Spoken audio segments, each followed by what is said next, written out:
Bonjour à toutes, bonjour à tous. Nous sommes le 13 octobre 2019. Aujourd'hui, nous allons reprendre un petit peu Suzanne Humphries qu'on avait mise de côté par rapport à ce qui a déjà été fait auparavant. Oui, je sais, j'ai l'œil rouge, je sais ce que c'est un vaisseau qui a éclaté, donc c'est un problème de tension que je réglerai sans problème. Donc ne me dites pas, ah, vous avez un œil rouge. Oui, je sais. Alors, il y a mille choses à dire encore, mais il y a tellement de perturbations aujourd'hui qui sont liées aux informations, à l'actualité, que c'est assez difficile de traiter de tout à tout instant. Et puis, il ne faut pas non plus ennuyer les gens en se présentant toujours comme le chevalier blanc. Il y a tellement d'autres personnes intéressantes qui ont mille choses à dire. Et puis, les auditeurs ont tellement de choses à faire, ils sont tellement pris par la vie que c'est pas toujours facile de regarder tout le monde ou d'écouter tout le monde. Ça prend énormément de temps, de concentration, et il faut faire des choix. Donc ça, c'est tout à fait normal. Alors, vous remarquerez que le site que nous avons créé grâce à vous, et je vous en remercie, Cogito, C-O-G-I-I-T-O. Oui, je sais, nous sommes dimanche, ils font des travaux, ils respectent pas. C'est pas grave, ils ont besoin de le faire, ils le font. Donc, grâce à vous, Cogito est en train d'exploser dans le bon sens du terme, c'est-à-dire que nous avons d'excellentes statistiques, c'est le webmaster qui m'en informe. Il faut dire qu'il y a énormément de travail qui est fait actuellement pour vous informer sur tous les sujets médicaux en tous les cas. Ce matin, j'ai posté un article de politique internationale, de géopolitique sur la migration en Turquie. Il ne faut pas trop non plus juger ou accuser, il faut essayer de comprendre les problèmes tels qu'ils se présentent. On ne va pas trop en parler maintenant parce que c'est trop compliqué et tout le monde n'a pas toutes les données. C'est toujours le problème. Je discutais ce matin avec maman et je lui disais des choses et elle ne comprenait pas. Et elle me disait non, c'est pas vrai. Et je lui ai dit, mais tu sais, c'est pas parce que je te dis des choses que tu ne connais pas, que tu ne sais pas, que ce que je te dis est faux. Donc c'est tout le problème de la relation entre les êtres. C'est vraiment un problème d'incommunicabilité parce que pour peu que vous en sachiez un petit peu plus que les autres, eh bien vous êtes un menteur ou vous êtes un complotiste. Alors dans les derniers articles que j'ai publiés, que j'ai traduits, parce que vous savez que en grande partie, je vous fais un travail de traduction pour vous informer de ce que disent les autres. C'est pas toujours ce que je dis moi. Parfois, je rédige un article moi-même, qui est signé par moi, mais autrement, ce sont des traductions. Et je fais de mon mieux. Mais dans ces traductions, vous avez des informations absolument capitales sur votre santé, sur comment vous aider à comprendre ce qui se passe en réalité. Depuis 2 jours, là, je travaille sur les psychotropes, les médicaments et les diagnostics psychiatriques. Nous avons eu un très très bon article de John Rappaport, qui est un grand journaliste américain, indépendant, qui a failli obtenir le prix Pulitzer. Il avait concouru et il a failli devenir également sénateur, ou à la Chambre des députés, je ne sais plus exactement. Donc c'est pas n'importe qui, c'est quelqu'un d'extrêmement intelligent et qui se bat pour dénoncer tous les complots médicaux depuis plus de 30 ans. Et dans cet article, il nous explique qu'il y a un problème de diagnostic concernant les enfants. Les enfants qu'on diagnostique bipolaires, par exemple, sur de mauvaises bases. Mais ces mauvaises bases permettent à Big Pharma de fabriquer des médicaments inutiles et dangereux et de le leur donner parce qu'ils affirment que c'est à destination de ce type de pathologie qu'ils ont eux-mêmes inventé. D'ailleurs, c'est confirmé par le docteur Virapene, qui a écrit, je crois que c'est Laboratoire également, enfin c'est quelque chose comme ça. Vous regarderez Virapene, vous pouvez regarder sur Internet. Il a travaillé pendant plus de 20 ans pour le laboratoire Lilly, qui est un laboratoire américain, et il avoue lui-même avoir corrompu les autorités suédoises pour le Prozac. Donc tout ça, ce ne sont pas des histoires, ce ne sont pas des affabulations complotistes, et comme je vous le dis souvent, la plupart des attaques de type vous êtes un complotiste sont faites soit par des imbéciles, mais vraiment des imbéciles complètement ignorants, soit par des manipulateurs qui travaillent justement dans l'ordre du complot, parce qu'on se rend compte, et ça on s'en rend compte grâce à Cogito et grâce à tous ces articles traduits, parce qu'il y en a de plus en plus, il y en a à peu près 5 par jour, parfois, c'est énorme, c'est un travail considérable. Et d'ailleurs, n'hésitez pas à nous soutenir, parce que nous vous offrons une information vraie, vérifiable, vérifiée, alors que, en règle générale, les sites d'information, l'information traditionnelle, on va dire, ne vous offrent pas ce travail. Ils ne font pas ce travail de recherche. Pourquoi? Mais parce qu'ils sont payés par Big Pharma à 70%, comme je l'ai déjà expliqué, comme vous le retrouverez dans mon dernier livre, Sherlock ou le mystère de Rougeole, je vous le remontre. Pourquoi je vous le remonte? Eh bien parce que j'ai pas de publicité, moi, donc ma publicité, c'est vous. C'est vous. Donc n'hésitez pas, il a eu de très bons retours de la part des lecteurs et lectrices qui l'ont acquis et qui en sont extrêmement satisfaits, parce que elles en sont satisfaites entre autres, et puis des amis hommes aussi en sont tout à fait satisfaits, parce qu'ils ont un panel, une information générale extrêmement importante, et prouvée d'ailleurs, qui leur apporte des solutions à des choses qui n'auront jamais été dites. Alors que c'est le travail du ministère de la Santé d'informer les patients, eh bien il ne le fait pas. Pourquoi? Parce que nous nous rendons compte que les autorités sont largement complices avec les laboratoires pour favoriser des vaccins inutiles, comme le Gardasil actuellement, qui est un produit de Merck, qui est toujours en procès, qui a souvent été mis en exergue par rapport à des accidents vaccinaux très importants. J'ai publié des études du docteur de Lépine, entre autres, des études américaines également, sur Cogito, où vous avez la preuve que, malheureusement, le vaccin Gardasil, je suis désolé, je ne l'invente pas, et c'est pas de gaieté de cœur que je vous le dis, moi je préférais vous dire que, écoutez,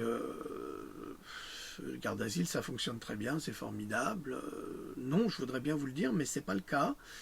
Donc, on a remarqué que les personnes vaccinées avec le Gardasil et qui avaient, sans le savoir, développé un papillomavirus humain, donc de 10 à 25 ans par exemple, ou même plus tard, eh bien si on les vaccine alors qu'ils ont déjà eu, sans le savoir, ce papillome, eh bien elles vont, ces femmes, inévitablement développer dans les 44%, ce qui est énorme, un cancer du col de l'utérus. Ça, ce n'est jamais dit par les autorités sanitaires, ce n'est jamais révélé par la ministre de la Santé, qui veut obliger ce vaccin à nos enfants.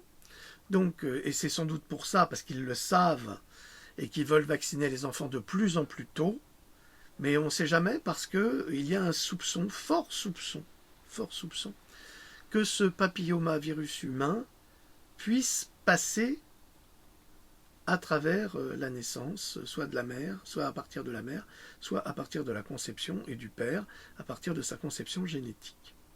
Donc évidemment, personne ne veut chercher là-dessus. Pourquoi? D'abord, ça coûterait trop cher, et d'autre part, ça mettrait un frein à la commercialisation d'un vaccin extrêmement rentable. Voilà. Donc vous apprendrez tout cela sur Cogito. Donc c'est pour vous montrer que tous ceux qui nous traitent ou qui essayent de nous faire passer pour des complotistes, eh bien, sont des profonds manipulateurs et des menteurs et des complices de crimes contre l'humanité, car si ces scientifiques savent, comme le dit John Rappaport dans l'article que j'ai traduit hier sur le scénario d'une attaque biologique, eh bien, il déclare tous les scientifiques le savent. Vous avez l'exemple du docteur Delbecq qui a travaillé, je crois que c'est lui, oui, sinon bah, c'est dans Cogito, vous verrez, qui a travaillé en tous les cas 20 ans auprès du laboratoire Merck, qui a sorti un bouquin dont je parle également. Alors qu'est-ce que c'est que ce livre déjà? Le titre c'est... oh là là, je ne sais plus. Enfin bref, vous retrouvez tout dans les articles de Cogito. Hein, excusez-moi de ne pas me souvenir exactement à chaque fois. Je dois gérer tellement d'informations que des fois j'ai la tête qui explose et là c'est les vaisseaux qui explosent. Donc c'est un petit peu normal. Et qui déclare qu'effectivement le Gardasil est l'un des pires scandales sanitaires du XXe siècle. Et c'est confirmé par le docteur spécialiste du Gardasil, la docteure Diane Harper, qui avait validé le vaccin pour la FDA et qui quelques années plus tard, a fait machine arrière en disant non, non, non, il ne faut surtout pas utiliser ce vaccin, il y a beaucoup de problèmes, il y a beaucoup de défauts, c'est très très grave, je me suis trompé. Et le fait qu'elle ait dit ça, elle est entrée directement sur une liste noire de médecins. Et avant, Big Pharma et la presse lui faisaient un pont d'or. Aujourd'hui, elle est attaquée constamment, pour les révélations qu'elle a faites, pour aider les parents et les enfants à ne pas subir de dommages à cause de ce vaccin, malheureusement. Donc on a toutes les preuves. Alors vous savez que c'est le langage juridique. Hein. Alors on ne va pas dire des preuves, mais on a des éléments de preuve qui nous indiquent que, en revanche, il est quand même publié que le Gardasil provoque le cancer du col de l'utérus à toutes les femmes, à 44,6% je crois, à toutes les femmes qui auraient déjà développé un papillomavirus avant le vaccin. Donc là, le professeur Joyeux est attaqué de tous les côtés, là, soi-disant, parce qu'il a fait des essais cliniques non déclarés, mais ça se fait tous les jours. Tous les jours, même dans le domaine de la cancérologie, vous avez des médecins qui vont approcher des patients en stade terminal et qui vont dire bon, écoutez, on a un protocole là, il n'est pas encore validé, c'est un essai, est-ce que vous voulez le prendre? Ils le font tous. Alors c'est une cabale encore qui est inventée, et puis je trouve ça très étonnant de la part de l'ordre des médecins en France, qui hurle en disant oui c'est un scandale, c'est un charlatan. C'est pas du tout un charlatan, il n'est pas plus charlatan que les autres. C'est peut-être un homme d'affaires aujourd'hui, c'est certain, mais c'est pas un charlatan.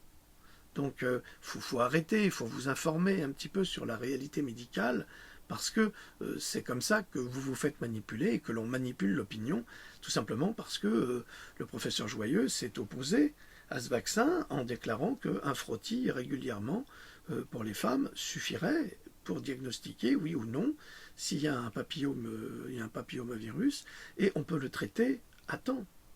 Mais il faut savoir aussi que la plupart du temps, une grande majorité des femmes ont un papillomavirus sans le savoir et le guérissent naturellement d'elles-mêmes. Donc, quelle est l'utilité du vaccin? Je l'ignore. Alors, là, je vois j'ai un livre ici, il ne faut pas que vous croyiez que c'est du satanisme, pas du tout. Je me dis, ils vont croire que c'est du satanisme. Non, c'est un très, très beau livre, extrêmement intéressant. Il s'appelle Shambhala, l'oasis de lumière. Introuvable, hein, évidemment, vous pourrez le trouver que d'occasion. Donc, vous y trouverez des informations extrêmement importantes sur notre rapport avec les espèces supérieures, les êtres supérieurs, mais dans tous les domaines. Hein, c'est une recherche très intéressante que je vous encourage de lire si vous voulez découvrir des littératures qui vous apporteront des choses qui vont nourrir votre spiritualité. Voilà, c'est pas difficile à lire du tout.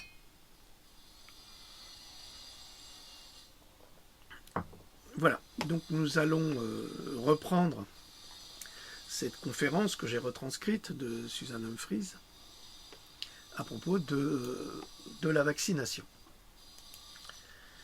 J'aimerais vous parler du vaccin anti-rougeoleux et de son efficacité, car il y a une intrigue ici. Alors, est-ce que ça brille avec les lunettes? Ça va quand je fais comme ça. Peut-être comme ça, je ne sais pas.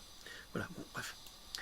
Une intrigue qui est indéniablement étayée par une quantité considérable de littérature scientifique dont vous n'entendez jamais parler de la part du docteur Polofit, ni dans les médias grand public, et c'est pourtant extrêmement important que vous le sachiez, c'est-à-dire que lorsque dans le temps, les personnes contractaient la rougeole, elles développaient une immunité à vie. Alors, les informations dont parle le docteur Humphries, moi je les ai consignées là-dedans. Hein, vous voyez, tout est là-dedans. C'est tout à fait complémentaire avec ce qu'elle dit, et il y a beaucoup de choses qui sont de ces études scientifiques, de la littérature scientifique qu'on vous cache, qui sont dans ce livre concernant la rougeole. J'aurais beaucoup de plaisir à ce que Madame Buzine le lise et arrête de faire sa propagande vaccinale, qui est une propagande qui, pour moi, est très discutable, en tous les cas du point de vue scientifique. De forcer les enfants à se faire vacciner contre la rougeole et d'interdire les enfants non vaccinés d'aller à l'école, c'est absolument non scientifique, et là on est dans une croisade religieuse. Une croisade religieuse en faveur des laboratoires, évidemment, qui ont payé les présidents, les campagnes électorales, comme le laboratoire Servier, qui a beaucoup aidé M. Macron, et j'ai lu en fait, si Servier commet des erreurs de diagnostic ou de produits médicaux, eh bien actuellement en France, ils sont inattaquables. Ah oui, il semblerait que je ne sais pas si c'est vrai, hein, mais je l'ai lu, il semblerait que le laboratoire Servier soit inattaquable depuis qu'il a aidé M. Macron. C'est bien, c'est bien la démocratie, si vous y croyez encore. Le docteur Polofit, je vous le rappelle, c'est un médecin américain. Alors lui, c'est vraiment le pape, c'est l'un des papes de la vaccination. Et il a créé un vaccin pour les enfants qui est très très contestable avec le laboratoire Merck sur le rotavirus. Et il gagne des royalties de millions de dollars par an parce qu'il est imposé dans le calendrier vaccinal, malgré tous les accidents vaccinaux qui sont liés à ce vaccin. C'est le même professeur, enfin docteur, mais il n'est pas professeur, c'est le même docteur qui a dit qu'il semblait avoir gagné à la loterie avec son vaccin. C'est pour ça que vous imaginez bien qu'il est pro-vaccinal, non pas pour sauver les enfants, mais pour gagner beaucoup d'argent. Et d'autre part, à un point tout à fait fondamental, il se trouve que cet homme est déclaré également qu'un enfant pourrait être vacciné, pouvait subir 10 000 vaccins sans le moindre dommage. Alors, c'est difficile à croire, surtout que les indemnités, aujourd'hui, aux États-Unis, pour les accidents vaccinaux, ont atteint plus de 4 milliards de dollars. Pour un vaccin, par exemple. L'hépatite B, ou la rougeole, le ROR ou le RORV. Évidemment, les morts ne peuvent pas porter plainte, il y en a beaucoup. Il n'y en a jamais assez pour justifier l'arrêt d'un produit pharmaceutique. Hein.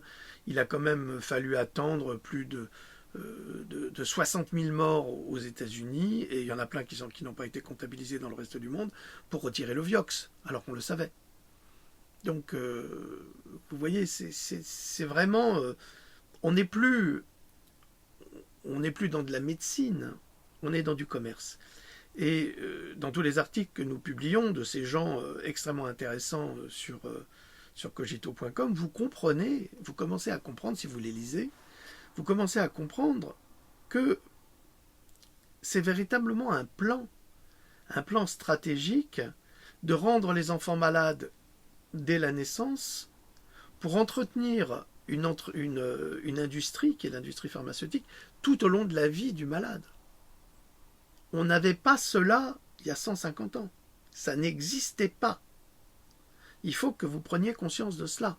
Or, vous êtes né avec la maladie. Vos parents sont malades, mais les parents de vos parents ne l'étaient pas. Et il faut savoir, c'est une expression que j'aime bien, vous le savez, raison garder par rapport à cela, et il faut vous informer. Par exemple, j'ai eu un commentaire sous la dernière vidéo d'une personne qui me disait c'est la vaccination qui a éradiqué la variole. C'est absolument faux. La vaccination n'a jamais arrêté la variole. C'est l'OMS qui a demandé aux laboratoires d'arrêter, de cesser de produire des vaccins antivarioliques. Pourquoi ? Eh bien parce qu'il renforçait le virus de la variole, il permettait à ce virus de se surdévelopper dans des endroits où il n'y avait aucune raison de l'obtenir.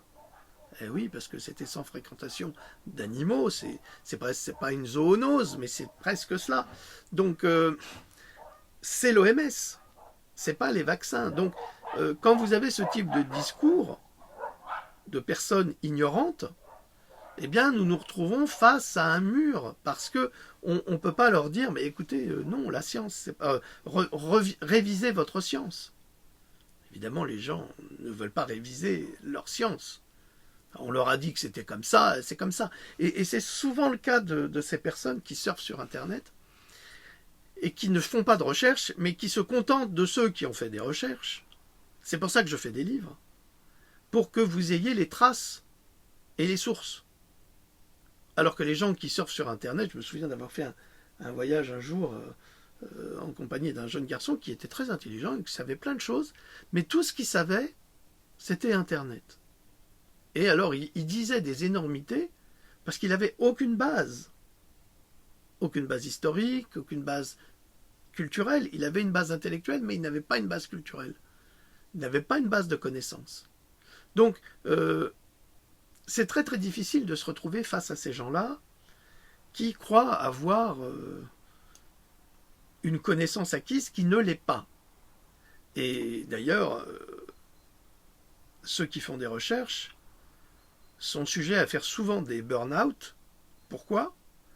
Parce que tout ce qui nous a été inculqué, tout ce que nous avons appris, est contredit par la connaissance.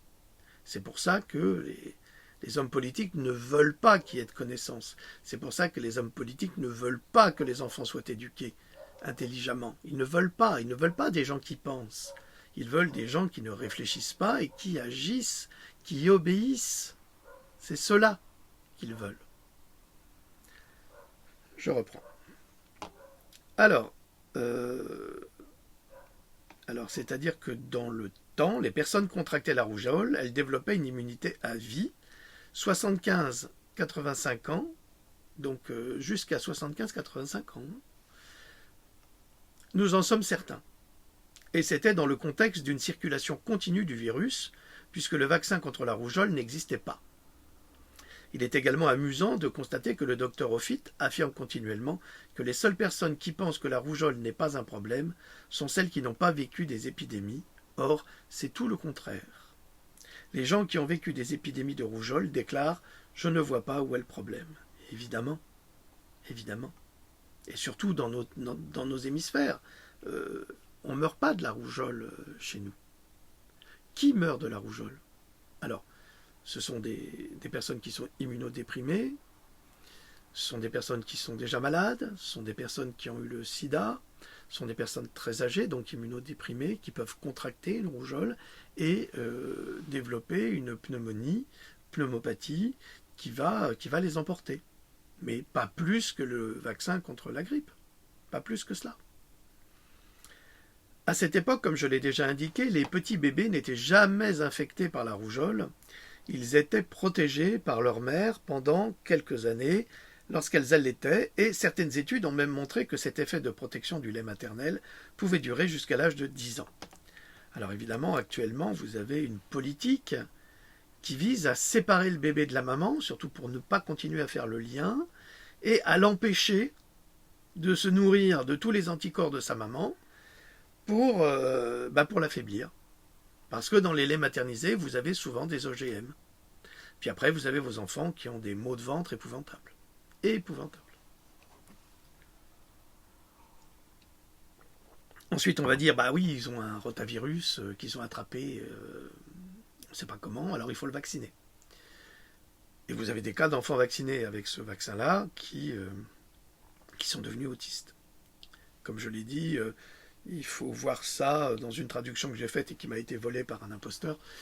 Les crazy mothers, les femmes folles, qui se sont rassemblées aux États-Unis pour témoigner du drame de la vaccination sur leurs enfants. Avec ce vaccin-là, entre autres. Alors, ainsi, ces bébés ne figuraient jamais sur la liste des sujets sensibles avant l'invention du vaccin, pas plus que les adultes plus âgés.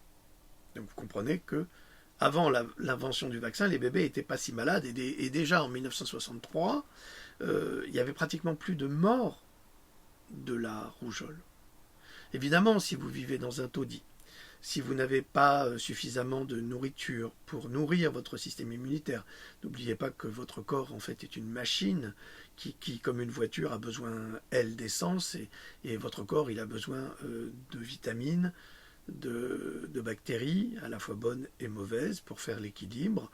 Donc s'il n'est pas nourri, s'il est mal nourri, s'il boit de l'eau croupie dans de mauvaises conditions, et qu'il est tout le temps dans le froid ou dans l'hyper chaud, dans le super développement des bactéries, bah, c'est sûr que dans ce cas-là, il peut décéder. Mais quand vous avez votre enfant, que vous vivez dans un appartement ou dans une maison, que vous êtes relativement bien chauffé, que vous avez une bonne alimentation, que vous avez une eau propre, consommable, eh bien, en règle générale, la rougeole ne dure pas longtemps.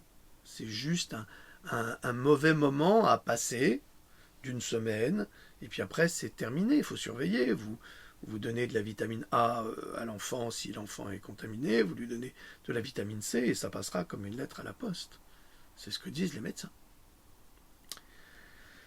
Enfin, les bons médecins. Alors, la grande majorité des enfants infectés ont commencé autour des enfants d'âge scolaire jusqu'à 15 ans. Environ 95% de tous les enfants ont été infectés à cette période. Comment cela se fait-il, à votre avis? Vous avez la réponse dans mon livre, en tous les cas.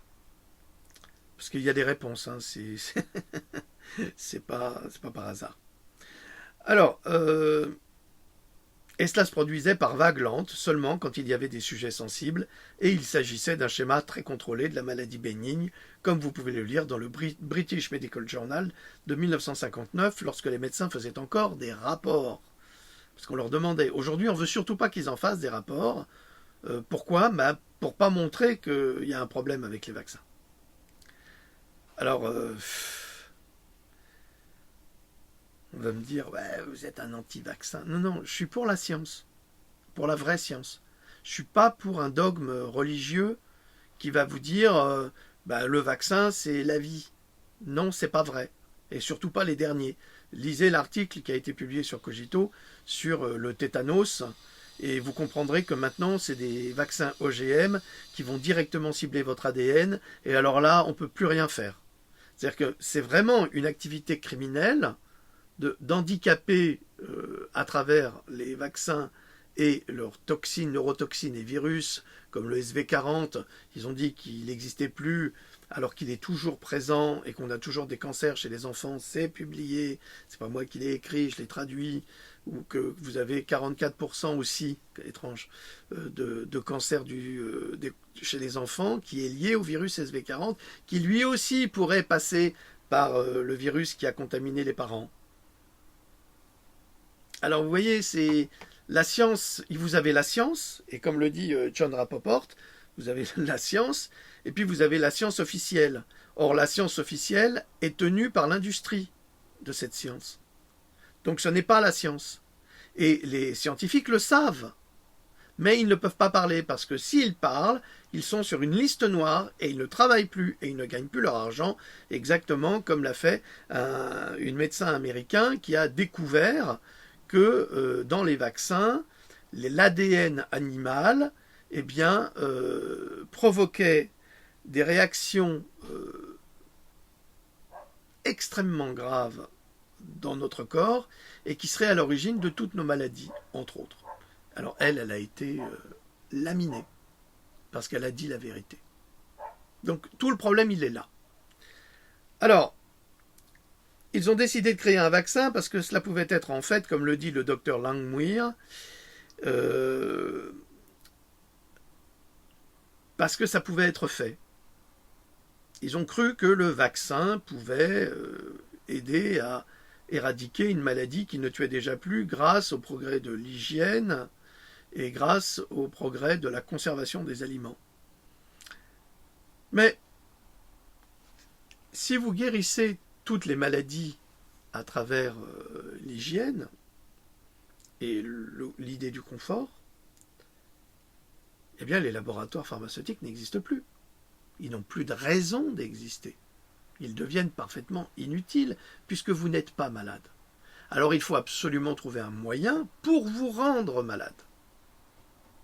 Le jour où ceux qui doutent encore comprendront cette mécanique machiavélique, complotiste, parce que c'est du complot contre la santé, eh bien ce jour-là, ils commenceront à s'éveiller. On devrait tous porter plainte contre ces gens-là. Tous. Mais ensemble. Tous. Imaginez 50 millions de Français qui donnent 1 euro. 1 euro. Regardez, moi j'ai 33 000... j'ai vu ça dernièrement sur YouTube, j'ai 33 000 personnes qui me suivent. Si 33 000 personnes me donnaient 1 euro, je dis bien 1 euro, eh bien on aurait 33 000 euros, on pourrait faire une association de défense et on pourrait lutter contre la vaccination et les crimes de la vaccination. On pourrait être un poids. Parce que c'est comme ça qu'ils nous tiennent. Les laboratoires sont extrêmement riches. Souvenez-vous que Monsanto avait un budget de 10 millions de dollars par an pour le traitement de ses affaires judiciaires. 10 millions de dollars. Nous, on n'est rien du tout, on n'existe pas, on ne compte pas. Si les gens donnaient, pour eux, eh ben, regardez l'association Évidence de mon ami Grégory Ebel, eh bien, qui est très sincère d'ailleurs, il est en train de faire des choses. Et il se bat lui aussi. Donc, c'est pas Macron qu'il faut soutenir, c'est nous. C'est le seul moyen. Regardez Bill Gates, il est interdit, hein. Il est persona non grata en Inde, à cause des crimes qui lui sont reprochés. Évidemment, quand on est l'une des 10 plus grandes fortunes du monde, on peut tout faire, on peut tout se permettre. Mais de quel droit ces gens s'arrogent justement ce droit de nous détruire, de nous polluer, de nous assassiner, sous prétexte qu'il faut... Alors Bill Gates, là, il a pété un câble parce qu'il croit à une dictature de la pensée, qu'il y a un réchauffement climatique et il faudrait cacher les rayons du soleil. C'est comme de mettre la poussière sous le tapis, comme pour dire que on la voit plus. C'est absolument ridicule, d'autant plus que vous savez bien maintenant, puisque je l'ai publié aussi, sur les articles sur la jeune fille, Greta Thunberg, qui est parfaitement manipulée par les lobbies, hein, qui se rapproche d'Al Gore d'ailleurs, qui est l'une des plus grandes crapules du monde occidental. Pourquoi ? Parce que c'est l'un des plus grands pollueurs du monde avec ses usines, et qu'il fait lui-même un impôt, taxe carbone, et il s'est enrichi à milliards avec ça. Il a raté la présidence, c'est sûr, mais il n'a pas raté la fortune. Donc tout ça, c'est monstrueux. Alors ils nous tiennent par ça, parce que eux, ils ont de l'argent. Ils s'en foutent un procès, vous savez comment ça fonctionne. Hein. Vous avez votre avocat, ils ont leurs avocats, parce qu'ils en ont plusieurs. Ils vont faire des conclusions, vous allez faire vos conclusions, puis il y aura d'autres conclusions, puis encore d'autres, et ainsi de suite. Et c'est comme ça que ça traîne pendant 10 ans. C'est comme ça qu'ils vous tiennent. Ils vous tiennent à l'usure. Et comme la justice française n'est pas... On ne pourra pas dire que c'est un parangon de justice, justement. On n'est pas très, très efficace du point de vue de la justice pour les pauvres. Eh bien, c'est sûr qu'on ne risque pas de s'en sortir. Mais aux États-Unis, actuellement... parce que ça, ils ont quand même un pouvoir plus important, hein, les citoyens. eh bien les laboratoires sont de plus en plus condamnés, alors qu'ils n'auraient pas dû l'être, mais ils le sont. Et c'est publié. Donc, il faut qu'on se décide là. Moi, je ne suis pas au four et au moulin, hein. Je ne peux pas tout faire. Il faut que vous m'aidiez si vous voulez que je vous aide. Si vous voulez qu'on monte une association de défense, il faut nous financer. Attendez, il faut rigoler. C'est 15 heures par jour, pour bosser pour 3 euros, même pas par jour, c'est épouvantable. On ne peut pas s'en sortir. Donc, personne ne nous aide. Hein. Nous ne sommes pas des journalistes. Hein. Nous ne sommes pas payés par des journaux qui appartiennent aux banques et aux laboratoires. Nous ne gagnons rien. Et on prend tous les risques. C'est ça que vous devez comprendre. Ça, c'est très important.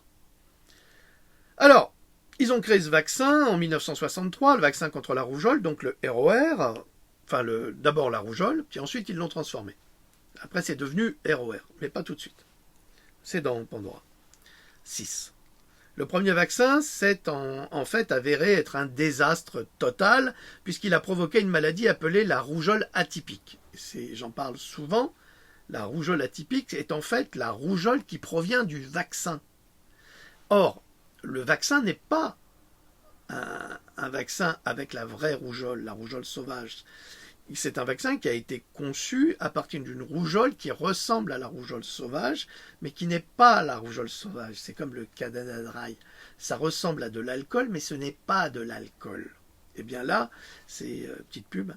Là, ce n'est pas, c'est exactement la même chose, et c'est pour ça qu'on appelle cette rougeole communiquée à travers le vaccin, et c'est encore le cas aujourd'hui. C'est pour ça que l'on appelle, ben viens, allez, viens, pousse. C'est mon petit bonhomme là. Allez, viens, viens là, allez, allez, hop, hop, hop, voilà, oui, oui, fais bisous, allez, assis, assis, allez, couche, allez, voilà, c'est bien. Donc, où en étais-je? Oui, rougeole atypique. Donc, le vaccin provoque ce qui s'appelle une rougeole atypique. Or, la rougeole atypique n'est pas la rougeole. Ça veut dire que si vous avez développé une rougeole atypique, eh bien, vous pouvez la réattraper plus tard. Et vous devenez vous-même l'émetteur diffuseur de cette rougeole. Et c'est tout le problème. Donc, ils ont fait un autre vaccin en même temps, très peu atténué, parce qu'ils ont atténué le virus qu'ils avaient fabriqué, ce qui signifie qu'il était très virulent au début, et qu'il provoquait en fait des cas de rougeole qui devaient donner l'immunoglobuline aux enfants tout en les vaccinant.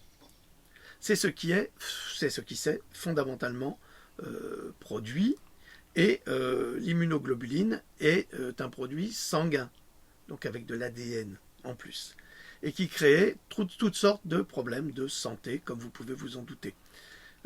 Si on vous dit, par exemple, c'est pour comprendre, la transfusion sanguine, vous avez 4 groupes sanguins, alors A, B, O, plus des sous-groupes. Si vous avez le groupe A, vous ne pouvez pas recevoir du groupe B. On est bien d'accord. Si vous avez du groupe AB, vous pouvez recevoir du groupe A et du groupe B. Si vous avez du groupe O, vous pouvez le donner à tout le monde, mais vous ne pouvez recevoir que du groupe O. Donc, quand dans un vaccin, on met de l'ADN humain à travers le sang, et que votre groupe sanguin, à l'origine, à la base, parce que c'est là, hein, même si ça a été nettoyé, c'est toujours là, même si à la base, le groupe sanguin utilisé n'est pas le vôtre, eh bien ça peut avoir des conséquences. Et ces conséquences, c'est des oppositions au niveau biologique qui vont automatiquement créer des maladies auto-immunes et des problèmes de santé. Vers 1980, ils ont finalement mis au point un vaccin hautement atténué en le faisant passer à travers toutes sortes de cellules. C'est ce que je vous explique. Y compris les cellules rénales de singe vert, les cellules humaines et les cellules de poulet. Or, vous ne le savez pas, vous savez, parce que je n'arrête pas de le dire depuis quelques années, qu'on utilise des cellules de singe vert, de reins de singe vert. Mais ce qu'on ne vous dit pas, c'est que dans les reins de singe vert, il y a un virus qui s'appelle le SV40 et qu'on trouvait dans la polio. Et ce virus-là, eh bien, il provoquait le cancer, entre autres. Donc, on n'a pas de... Là, on ne nous dit pas... On travaille dans la biologie moléculaire, là. On est dans l'infiniment petit, et cet infiniment petit, eh bien, le médecin de quartier, le pédiatre, il ne le connaît pas. Il n'est pas formé là-dessus, il n'est pas biologiste. Il est médecin et prescripteur, c'est tout. Il n'est pas plus que ça. Un médecin biologiste, un chercheur. Il n'est pas dans un cabinet médical de pédiatrie. Donc, enfin, la plupart du temps, hein, on s'entend bien. Donc le problème, il est là. Ils ne savent pas. Et ils ne peuvent pas savoir. Et pour cause. Puisque tout ce qu'ils savent... Non, c'est pour moi, c'était moi. Tout ce qu'ils savent, c'est ce qu'on leur a dit à propos des vaccins. Et c'est la formation qu'ils ont reçue à l'université de médecine. Donc, ils savent peu de choses, puisque l'université de médecine est sponsorisée par Big Pharma. Donc, vous voyez, c'est très pervers. On ne peut même pas trop leur en vouloir aux médecins. Ils ne sont pas responsables, ils ont été formatés. Et quand vous avez des médecins qui sortent de ce formatage, c'est pour eux un drame. Parce qu'ils ont compris qu'on leur avait menti. C'est quoi tous ces bruits? Ah, c'est ta maman? Ben, c'est ça. Tu peux aller la voir hein, si tu veux. Bon, bref. Alors, on recommence. Cellules humaines, cellules de poulet, cellules de singe vert, c'est formidable dans un vaccin. Hein, c'est bien sûr, c'est quelque chose avec quoi vous seriez inévitablement en contact naturellement. Alors, donc ce qui s'est passé, c'est que les taux de transmission ont diminué quand ils ont atténué la virulence des virus contre la rougeole, après la mise en place effective du vaccin atténué, mais les taux d'absorption étaient élevés chez les enfants d'âge scolaire. Et en 1981, les cas signalés de rougeole avaient considérablement diminué, et tout le monde se réjouissait et pensait que nous l'avions finalement battu, cette maudite rougeole. Peu importe le fait qu'au début, on nous avait dit qu'il ne s'agirait que d'un seul vaccin et que l'éradication se produirait en 1967, eh bien cela s'est avéré être une blague totale, déclare la docteure Susan Humphries. Les statisticiens peuvent donc à juste titre qualifier cette période de 1981 de lune de miel, car elle s'est terminée brutalement et tout au long des années 80, nous avons commencé à avoir des milliers et des milliers et des dizaines de milliers de cas de rougeole chaque année aux États-Unis, malgré les vaccinations. Et puis le deuxième vaccin ROR a été ajouté. Et beaucoup de gens pensent que le second vaccin a été ajouté comme rappel, mais en fait, certains des vaccinologues les plus en vue le savent, et dans le passé, que ce vaccin a été ajouté pour nettoyer le cas de personnes qui n'ont pas répondu favorablement au tout premier vaccin. Donc vous comprenez, le vaccin n'était pas efficace chez tout le monde, la preuve. Et ils en ont fait un autre pour effacer les traces, pour dire oui, c'est efficace, ça marche très bien. Donc on voit bien que c'est toute une arnaque, on propose un produit qui est défectueux, qui ne fonctionne pas, et pendant 20 ans, pas pratiquement 20 ans, de 63 à 81, hein, c'est 18 ans, donc pendant 18 ans, on va faire croire que le vaccin en fait il fonctionne, mais on va le modifier à chaque fois pour le faire fonctionner. C'est quand même une sacrée arnaque. Et ça, on n'en parle pas. Et toutes les autorités sanitaires valident cette arnaque. Pourquoi? C'est les questions que nous devons nous poser. C'était donc l'intention de cette seconde vaccination. Ce n'était pas censé être un rappel, car on savait qu'il y avait un échec du vaccin primaire, ce qui n'était pas inhabituel du tout, et nous savons maintenant qu'il y a un échec du vaccin secondaire, ce qui signifie que dans une période d'environ 1 à 10 ans, une diminution significative de l'immunité induite par ce vaccin, que ce deuxième vaccin a été ajouté afin de nettoyer les cas de personnes qui n'ont pas du tout répondu au premier vaccin. C'était donc l'intention de ce second vaccin. Et donc, ce qui s'est passé à peu près toutes ces années, au cours desquelles le docteur Ophidt s'est comporté comme une sorte d'opportuniste pro-vaccinal, en utilisant comme prétexte à la vaccination et en dissimulant les véritables faits scientifiques, cette épidémie à Philadelphie c'est qu'en effet, parce qu'il y a eu en effet une épidémie à Philadelphie, et qu'il y a eu une épidémie massive, mais ce qu'il ne vous dit pas, et il se cachait derrière cette épidémie en disant oui, vous voyez qu'il y a bien une épidémie de rougeole, donc il faut vacciner contre la rougeole. Vous voyez le mécanisme de pensée, c'est là la perversion de ces gens-là, c'est qu'ils font un vaccin qui ne fonctionne pas, ensuite ils disent qu'il fonctionne, ensuite le vaccin provoque une épidémie de rougeole, comme en Chine actuellement. Je vous rappelle qu'en Chine, 99% de la population est vaccinée contre la rougeole, et il y a des épidémies de rougeole partout. Et donc, ces voyous vous disent « Ah ben vous voyez bien, hein, faute de vaccination, maintenant il y a des épidémies de rougeole, comme là à Philadelphie. » Mais c'est un mensonge. C'est justement pas de la rougeole sauvage qui a comme épidémie, c'est de la rougeole atypique, donc vaccinale. Mais ça, ils ne le disent pas. Exactement pareil en France, hein, je vous le signale. Alors, mais ce qu'il ne vous dit pas, c'est que la raison de l'épidémie est en réalité à cause du vaccin contre la rougeole lui-même, et pire encore, c'est qu'en plus, nous avons constaté l'échec du vaccin secondaire qui était là pour contrecarrer l'échec du vaccin primaire. Eh oui. Mais comme je vous l'ai déjà dit, même d'autres médecins, moi je ne suis pas médecin, comme d'autres médecins l'ont affirmé eux aussi, la rougeole est une maladie nécessaire et indispensable au corps humain pour fabriquer son immunité à venir, et c'est dans Pandora, où vous verrez que ceux qui ont développé la rougeole sauvage ont développé également des éléments biologiques pour les protéger, pour les femmes, du cancer du sein et du cancer du col de l'utérus, et pour les hommes, du cancer de la prostate et d'autres cancers, même contre le poumon, paraît-il. Et ça, c'est des études qui ont été publiées. C'est pas moi qui vous le dis. Mon rôle, c'est de communiquer ce que je sais. C'est tout. C'est pas de vous pousser à faire ou à ne pas faire. C'est à vous de décider si vous voulez faire ou ne pas faire. C'est votre décision, c'est votre libre arbitre. C'est là que ça se situe. Alors,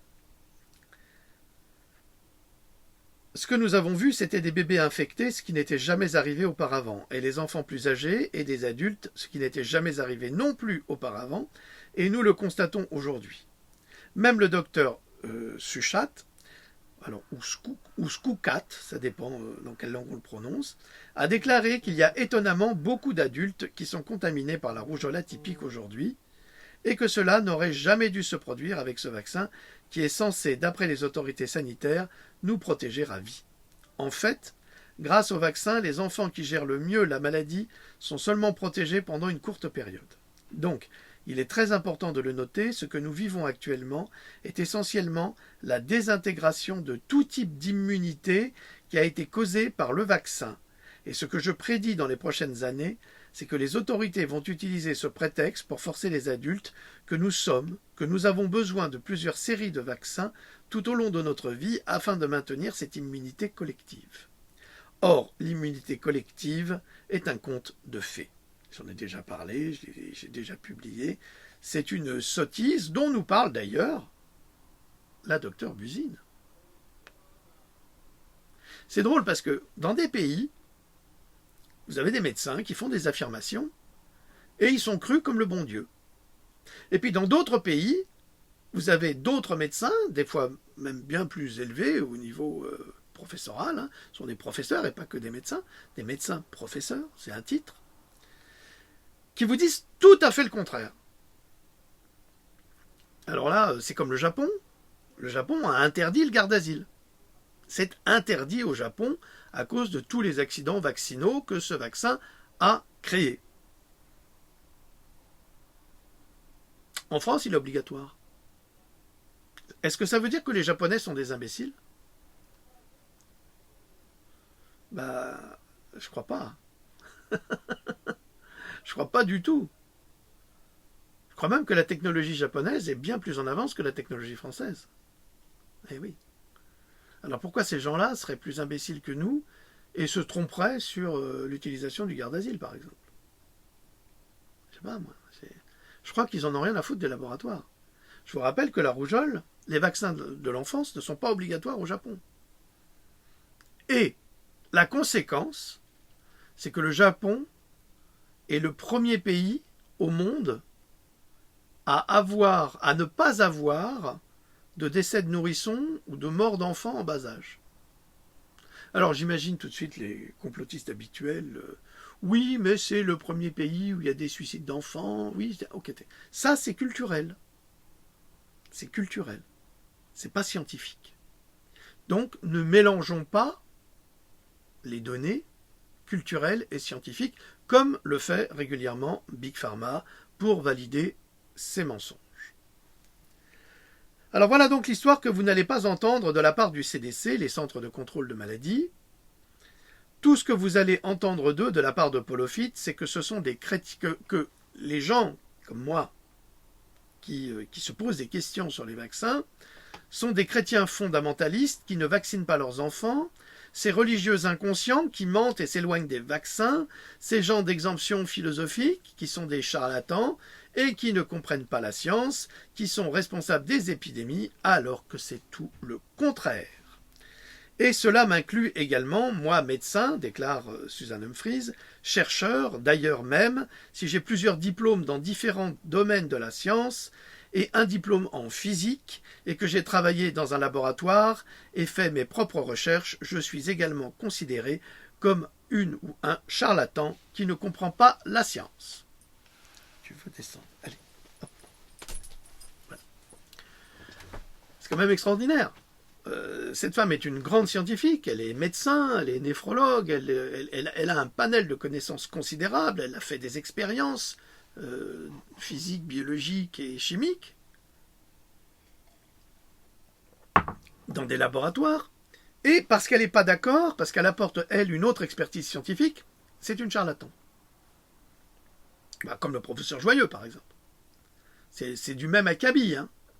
Tous les zététiciens de France qui travaillent pour Big Pharma, c'est leur discours, hein, c'est leur fonds de commerce. Alors, mais ceux d'entre nous qui comprennent la science, qui connaissent la science, comprennent que c'est effectivement un problème d'échec du vaccin et pas simplement un problème d'échec de la vaccination. Dès lors, vous comprenez pourquoi les autorités sanitaires, qui sont partie prenante dans la vente et la diffusion des vaccins, ne veulent pas que vous connaissiez la vérité et surtout veut vous empêcher de faire vos propres recherches. Il est vrai que tout ce qui est publié sur Internet, c'est du grand n'importe quoi. Il faut croire les autorités et les laboratoires, un point c'est tout, c'est leur discours et le discours des médecins qui ne veulent pas perdre de l'argent en ne vaccinant plus. Et il faut avouer que cela arrange la majorité de la population. Il est plus simple de ne pas se poser de questions. Et si ensuite on a un enfant malade, eh bien c'est la faute à pas de chance. C'est Dieu qui l'a voulu ainsi. Vraiment?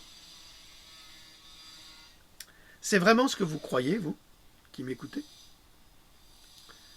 Mais si c'est la fatalité, alors ce n'est pas de la science. Eh oui. La fatalité, c'est Dieu qui... Et Dieu, il n'a jamais voulu ça, je vous assure, il n'a jamais voulu ça. Le massacre des innocents, ce n'est pas Dieu qui l'a décidé, c'est les hommes. Et actuellement, ce que nous vivons avec la vaccination, c'est le massacre des innocents. J'en ai l'intime conviction, puisque nous sommes dans une lutte de religion faussement scientifique, sur des bases essentiellement commerciales, car la science contredit justement cette pratique de Big Pharma et les produits que Big Pharma propose et impose à nos enfants. Donc, si c'est de la fatalité, ce n'est pas de la science. Les pro-vaccinaux affirment que certains vaccins sont si bons, alors tous ceux qui viennent par la suite le sont également, en reconnaissant parfois quelques accidents mineurs, mais dans le fond sans grande conséquence, ce sont les risques du métier ou le capital risque-bénéfice. D'ailleurs, la propagande vaccinale ne montre jamais le moindre accident, elle ne fait que flatter les succès autodéclarés des vaccins plutôt que de faire face à une vérité inconfortable. On n'a pas de débat officiel aujourd'hui entre les pro-vaccinaux qui inondent les médias Ah, il dit, oh, les vaccins, c'est formidable. Là, la pub là, pour l'Institut Pasteur, mais c'est à hurler, c'est à hurler. Aidez-nous pour vaincre les virus. Cessez de les fabriquer, les virus, déjà. Cessez. Aidez plutôt les citoyens à renforcer leur système immunitaire. Arrêtez de supprimer les remboursements pour les vitamines ou les oligo-éléments ou pour des produits naturels à base de zinc ou autres, ou des oligo-éléments ou de l'or colloïdal ou de l'argent colloïdal. Cessez d'écarter de la vie des citoyens les moyens qu'ils pourraient avoir de se soigner et de renforcer leur système immunitaire. C'est ce que j'ai traduit avec cet article de John Rapoport hier sur la fourberie des États pour déclencher volontairement des accidents biologiques. Eh bien, les accidents biologiques ne tuent en général que 2%. On l'a vu avec Ebola, on l'a vu avec les épidémies, 2% de la population. Les 2% de la population qui sont atteints sont souvent des personnes qui sont immunodéprimées. Alors, si on renforce le système immunitaire, ces personnes ne sont plus immunodéprimées et donc peuvent lutter naturellement contre ces infections virales. Alors, et que penser d'un pédiatre qui prescrit 9 antibiotiques la première année de vie d'un enfant ? Il ne doit avoir évidemment aucune idée de ce qu'est un enfant en bonne santé, puisque tous les enfants vaccinés sont en plus mauvaise santé que les enfants non vaccinés. C'est exactement ce que déclarent les médecins qui ne vaccinent pas, et ils ne peuvent faire aucun autre constat. Les non-vaccinés sont en excellente santé. Les vaccinés sont systématiquement malades. C'est un constat que vous pouvez faire vous-même. Je vous ai expliqué pourquoi on veut interdire les enfants non vaccinés à l'école. Pour pas que les parents constatent, et même les enseignants, pour pas qu'ils constatent qu'en fait les non vaccinés sont en meilleure santé que tous les autres qui sont vaccinés. C'est ça que ça veut dire.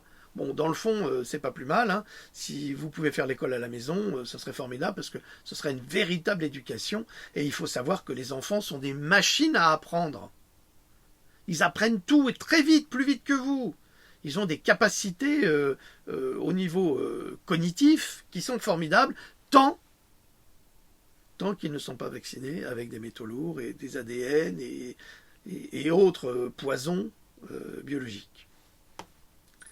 Ah, encore une chose de vraiment surprenant à propos du vaccin anti-rougeoleux que j'ai trouvé dans mes recettes, ah oui peut-être, mes récentes recherches, et que les échecs vaccinaux que nous observons aujourd'hui ont tous été prédits dans nos publications médicales, déclare Susan Humphries. En 1984, le docteur David Levy avait prédit les problèmes à venir, et c'était pendant la période où il n'y avait qu'un seul vaccin. Mais ensuite, il y a un docteur F. Hernan, en 2009, qui a fait ses propres prévisions sur la base d'analyses mathématiques très sophistiquées pour 2 vaccins. Et ce qu'il a dit mot pour mot est « Nous prédisons qu'après une longue période sans maladie, l'objectif des vaccins, donc je répète, alors l'objectif des vaccins, c'est vous êtes vacciné, il n'y aura plus de maladie. Ok ? Ok. Ça marche un certain temps, mais pas longtemps. Alors, nous prédisons qu'après une longue période sans maladie, l'infection causera des épidémies bien plus importantes que celles prédites par les modèles classiques. Et oui, et c'est pour ça qu'ils ont arrêté le vaccin contre la variole. C'est pour cette raison seulement. Et, plus frappant encore, il a déclaré que des épidémies à grande échelle peuvent survenir avec la première épidémie importante ne se produisant que 52 ans après le début du programme de vaccination. C'est exactement ce que nous vivons aujourd'hui. Et comment est-ce qu'on explique qu'en Chine, 99% de la population est vaccinée et malgré tout, il y a des épidémies de rougeole alors que les 99% sont vaccinés contre la rougeole?